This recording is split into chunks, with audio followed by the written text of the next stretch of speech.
Right, so you've chosen to go for an A4 book, uh, and I think it's working because you've scaled things down a bit, and we've managed to cram quite a lot onto a couple of pages. It's nice to see a big, rich variety of stuff on here.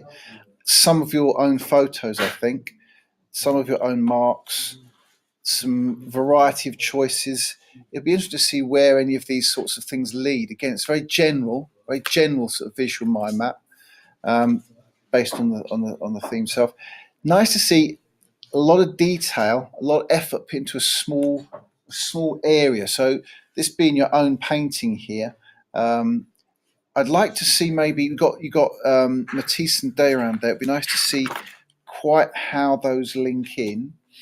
You know, is there a comparison here? Also, who are these people? Why do they paint in this way? Yeah, so you got Matisse and Dayran, artists who inspired me, but I'm kind of wondering where and why, and what exactly is the link. These, yeah, I'd like to see more.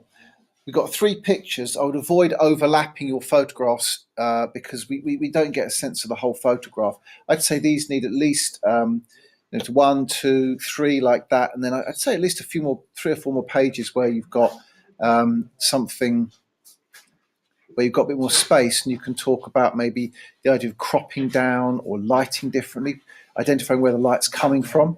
This is rather kind of lost if you wanted to have focus on it. And also, this here is from a particular angle. It'd be nice to see more.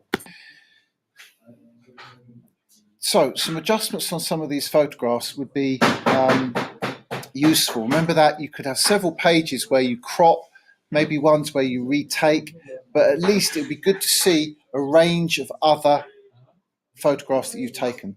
So we can see why you've selected these here.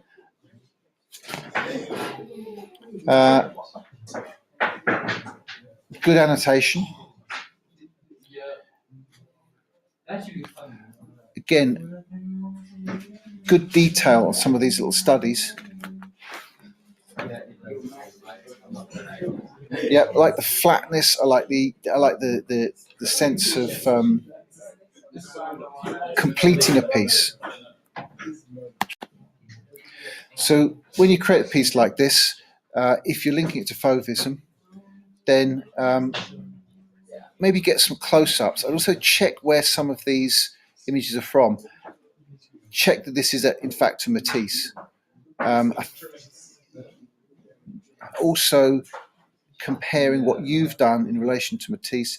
When you get close up, look at Google Art Project.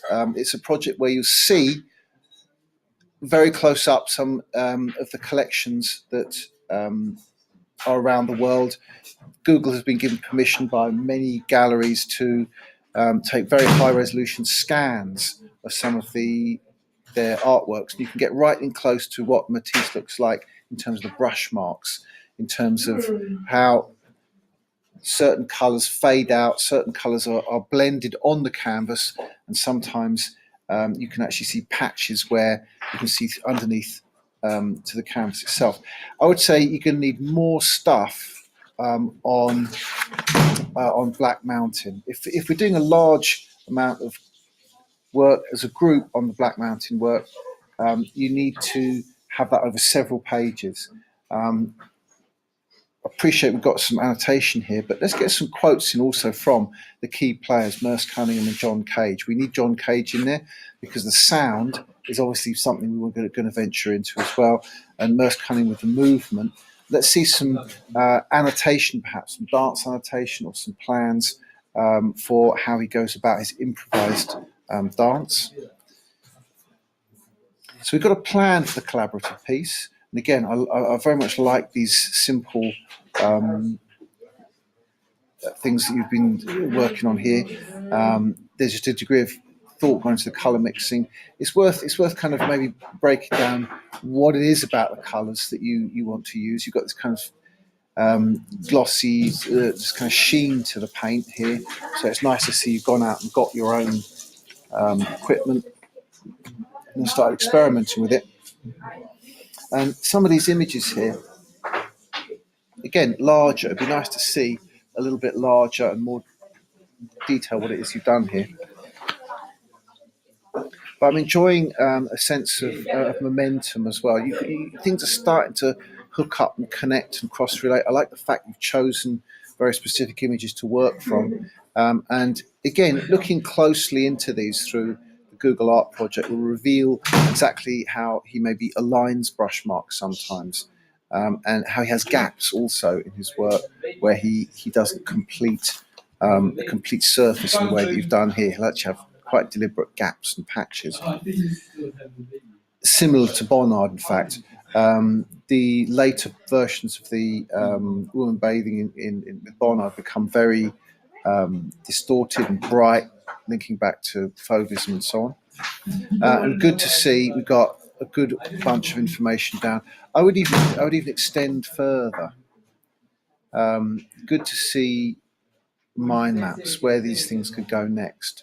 I think you've done quite a kind of comprehensive job of these. I'd be on the lookout all the way through for things that could become final outcomes, that could become more tailored to your own development as an artist. Something that's more, increasingly the sort of work that you want to pursue.